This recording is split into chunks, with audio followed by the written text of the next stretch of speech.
लड़का लड़की गलती करे हैं तो लड़के को खाली भागीदार क्यों माना जाता है, लड़की को घर बिठा देते हैं, लड़के को जेल भेज देते हैं। हाँ, रेप के केसेस में भी लड़कियों की गलती होती है। लड़कियों की भी तो कुछ गलती होगी जब भी तो रेप होया है। रेप के केस में टीचर्स कहते हैं कि इसमें लड़की भी गलती करते हैं। लड़कियां लड़कों को देख के स्माइल करती है तो वो अगलों को ऐसे लगता है कि हमारी से आकर्षित हो रही है, इस वजह से रेप होता है। ना सिर्फ सिस्टम फेल हो रहा है बल्कि हमारी सोच, हमारा कल्चर और हमारा साइलेंस भी फेलियर में इक्वली रिस्पॉन्सिबल है। And that takes us straight into the next chapter. जब सिस्टम ही धोखेबाज बन जाए, जब कानून, पुलिस और कोर्ट ही इंटरेस्टेड नहीं रहे, तो विक्टिम के पास क्या बचता है? कैसे रेप केसेस हमारे लॉ के साथ साथ हमारी कल्चर का भी फेलियर दिखाते हैं, जहां रेप करने वाले 3 लोग होते हैं, एक असली रेपिस्ट, एक वो जो देखता है पर कुछ नहीं करता, और तीसरा सिस्टम जो विक्टिम के कपड़ों पर सवाल उठाता है, उसकी हिस्ट्री चेक करता है और उसके मोरल कैरेक्टर पर थूकता है, जो जस्टिस देने के नाम पर ऐसा प्रोसेस शुरू करवाता है जहां हर स्टेप पर सिर्फ ह्यूमिलाइजेशन, हैरेसमेंट और हेल्पनेस मिलती है।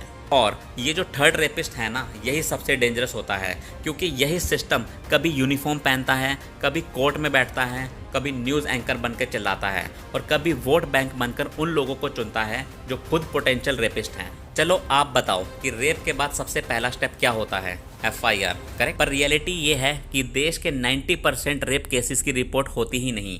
NCRB के 2022 के डेटा के हिसाब से 10.6 केसेस फॉर्मली रिपोर्ट किए जाते हैं, और अगर रिपोर्ट हो भी जाए तो उसमें से कितने केसेस टाइमली जस्टिस तक पहुंचते हैं? कोलकाता का कीर्ति केस वायरल हो गया तो मनोजीत मिश्रा अरेस्ट हो गया, पर सोचो अगर उसकी वीडियो वायरल नहीं होती, पब्लिक आउटरीच नहीं होती, तो क्या वो अरेस्ट होता?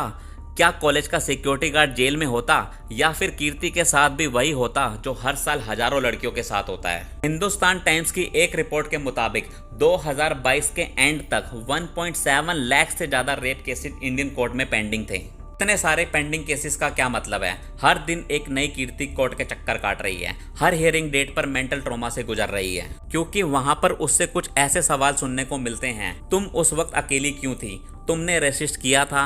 तुम पहले किसी रिलेशनशिप में थी क्या? तुम्हारे कपड़े क्या थे? ये सवाल रेप केस से नहीं, सोसाइटी के माइंडसेट से जुड़े होते हैं। और प्रॉब्लम ये है कि ये सवाल पूछने वाले सिर्फ लॉयर नहीं, जज भी होते हैं, पुलिस भी होती है, मीडिया भी होती है, और हम जैसे आम लोग भी होते हैं।